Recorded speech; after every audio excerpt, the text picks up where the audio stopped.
بسم الله الرحمن الرحيم عم يتساءلون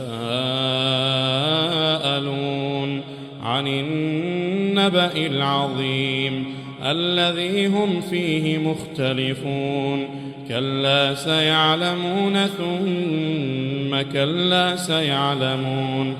ألم نجعل الأرض مهادا والجبال أوتادا وخلقناكم أزواجا وجعلنا نومكم سباتا وجعلنا الليل لباسا وجعلنا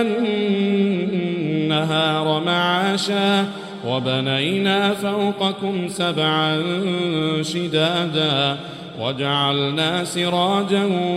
وهاجا وأنزلنا من المعصرات ماء ثجاجا لنخرج به حبا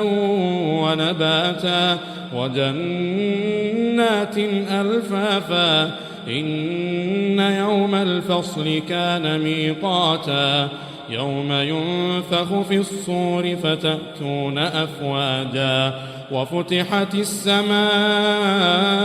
فكانت أبوابا وسيرت الجبال فكانت سرابا إن جهنم كانت مرصادا للطاغين مآبا لابثين فيها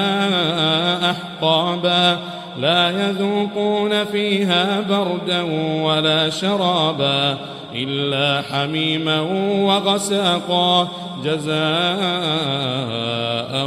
وفاقا إنهم كانوا لا يرجون حسابا وكذبوا بآياتنا كذابا وكل شيء أحصيناه كتابا فذوقوا فلن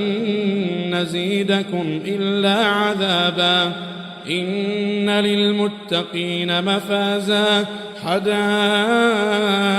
وأعنابا وكواعب أترابا وكأسا دهاقا لا يسمعون فيها لغوا ولا كذابا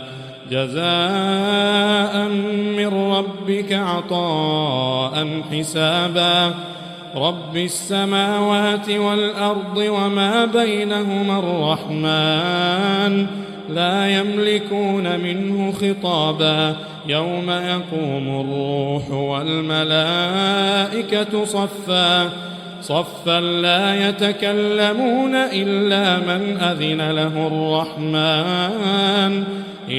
من أذن له الرحمن وقال صوابا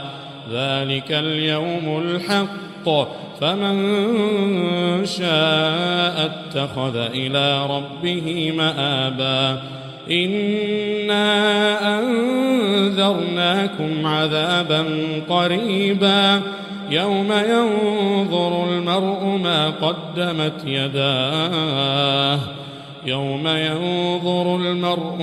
قدمت يداه ويقول الكافر يا ليتني كنت ترابا.